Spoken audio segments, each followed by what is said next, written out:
Bismillahirrohmanirrohim. Assalamualaikum warahmatullahi wabarakatuh. Semoga anak-anakku semua senantiasa dalam lindungan Allah Subhanahu wa Ta'ala.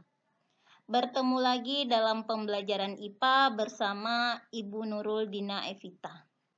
Pembelajaran jauh kali ini masih pembahasan tentang sistem gerak pada manusia. Pada pertemuan ini, kita akan fokus membahas otot sebagai alat gerak aktif, gangguan dan kelainan sistem gerak manusia, serta upaya menjaga kesehatan sistem gerak pada manusia. Otot sebagai alat gerak aktif.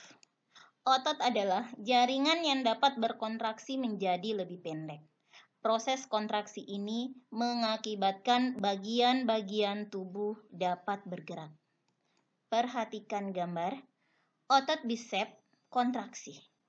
Ya, ditandai dengan otot memendek. Otot bisep relaksasi, perhatikan perbedaannya antara saat berkontraksi dan saat berelaksasi. Pada saat berelaksasi, otot menjadi lebih memanjang. Inilah kondisi otot pada saat berkontraksi dan relaksasi. Jaringan otot manusia dibagi atau terdiri dari otot polos, otot rangka, dan otot jantung. Kita akan membahas satu persatu, dimulai dari otot polos. Cirinya berbentuk gelendong dengan kedua ujungnya meruncing. Mempunyai satu inti sel terletak di tengah sel. Otot bekerja di luar kesadaran. Bekerjanya lambat, teratur, dan tidak cepat lelah. Terdapat pada dinding alat-alat tubuh bagian dalam, seperti paru-paru, pembuluh darah, lambung, usus, dan rahim. Diperhatikan gambar. Nah, ini adalah contoh otot polos, ya. Ini kalau diambil satu, ya, sedikit preparat, ya, dibikin preparat, kemudian diperhatikan di bawah mikroskop, akan terlihat otot polos itu berbentuk gelendong. Nah, ini dibilang gelendong. Pada bagian kedua ujungnya meruncing dengan satu inti pada bagian tengah dalam setiap satu sel. Selanjutnya, otot rangka. Berbentuk silinder atau memanjang yang memiliki bagian gelap dan terang sehingga tampak seperti lurik. Makanya biasanya otot rangka disebut juga sebagai otot lurik. Memiliki inti yang banyak. Otot bekerja di atas kesadaran, cepat kontraksinya dan cepat lelah. Otot melekat pada rangka sehingga disebut otot rangka. Nah, ini gambarnya. Ya.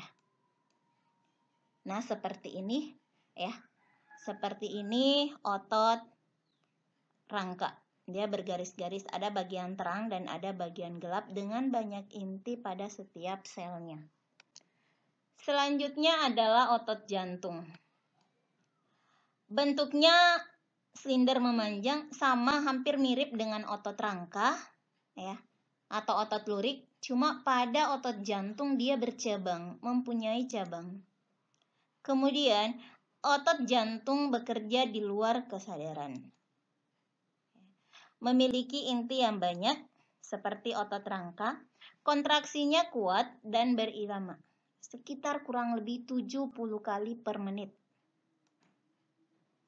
Otot ini ditemukan hanya di jantung. Jadi, otot jantung hanya terdapat pada jantung. Nah, seperti ini gambarnya. Nah, dia bentuknya mirip dengan otot rangka, tapi pada otot jantung dia punya cabang. Intinya pun sama, ya. Intinya jumlahnya banyak.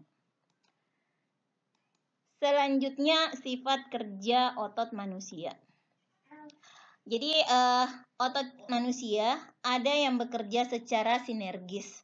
Sinergis artinya otot yang bekerja berpasangan untuk mendorong terjadinya gerakan yang sifatnya tidak saling berlawanan. Artinya, dua otot misalnya yang bekerja berpasangan itu sama-sama berkontraksi ataukah sama-sama berelaksasi.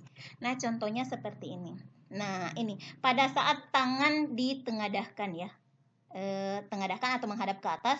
Nah, ini antara pronator teres dengan pronator quadratus itu sama-sama berkontraksi. Nah, pada saat tangan ditelungkupkan sama-sama berelaksasi. Ini adalah salah satu contoh otot yang bekerja secara sinergis. Selanjutnya, otot yang bekerja secara antagonis. Artinya, otot ini bekerja berpasangan untuk mendorong terjadinya gerakan yang sifatnya berlawanan. Artinya, satu otot yang berkontraksi, yang lain berelaksasi. Seperti ini. Nah, ini otot bisep kontraksi, otot trisep relaksasi. Ataukah ini otot bisep relaksasi dan otot trisep berkontraksi. Kemudian gangguan dan kelainan pada sistem gerak manusia yang sering terjadi ya. Yang pertama ada namanya rickettsia. Rickettsia ini keadaan tulang yang lembek sehingga menyebabkan melengkung ya. Melengkung. Ini disebabkan karena kekurangan vitamin D sehingga penyerapan kalsium itu menjadi terganggu. Ini biasa banyak diderita sama anak-anak yang dalam masa pertumbuhan kekurangan vitamin D. Yang kekurangan vitamin D ya. Kemudian ada osteoporosis. Osteoporosis ini adalah tulang rapuh. Disebabkan karena kekurangan kalsium. Oke, jadi ini adalah tulang normal ya. Jadi normal. Kemudian osteoporosis ini keadaannya ya, massa tulangnya menjadi lebih rapuh. Artritis. Artritis adalah suatu penyakit yang disebabkan karena penyakit persendian ini ya, penyakit persendian. Ini disebabkan karena salah satunya minyak sinovial ya atau pelumas yang pada persendian itu berkurang atau bahkan habis. Sehingga terjadi gesekan antara tulang yang satu dengan tulang yang lain menyebabkan memerah pada persendian. Selanjutnya fraktura atau patah tulang itu disebabkan banyak faktor. Bisa faktor karena kecelakaan, salah satunya ya. Kemudian ada kifosis, lordosis, dan skoliosis ya. Dibedakan antara ketiganya. Ini adalah tulang punggung yang normal, kemudian ini kifosis di mana pada bagian tulang punggung bagian atas itu melengkung ke belakang ya. Sementara pada lordosis itu tulang punggung bagian bawah atau sekitar bagian pinggang ini terlalu melengkung ke depan. Kalau skoliosis ini terjadi pembengkokan pada tulang belakang ya. Pembengkokan pada tulang belakang. Atrofi.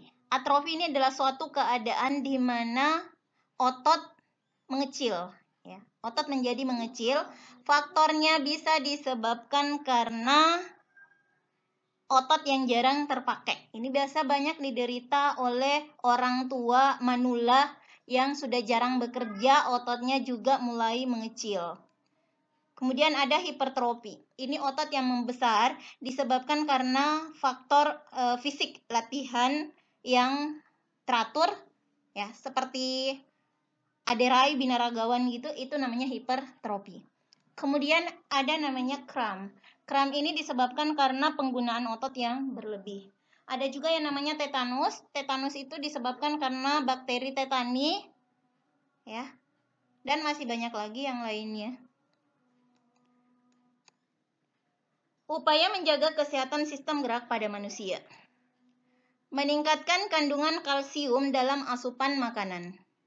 Berjemur pada sinar matahari itu untuk memperoleh vitamin D. Memerhatikan asupan vitamin D dengan makan makanan yang mengandung vitamin D. Jadi vitamin D dapat diperoleh dari sinar matahari, juga dapat diperoleh dari beberapa jenis makanan yang mengandung vitamin D. Kemudian, memerhatikan aktivitas fisik yang cukup setiap harinya. Menghindari kebiasaan sikap tubuh yang salah. Evaluasi atau tugas kali ini. 1. Gambarlah jenis-jenis otot manusia. 2. Lengkapilah tabel perbedaan jenis otot manusia berikut. Jadi ini tabelnya. Ada 5 pembeda diisi di sini, ya.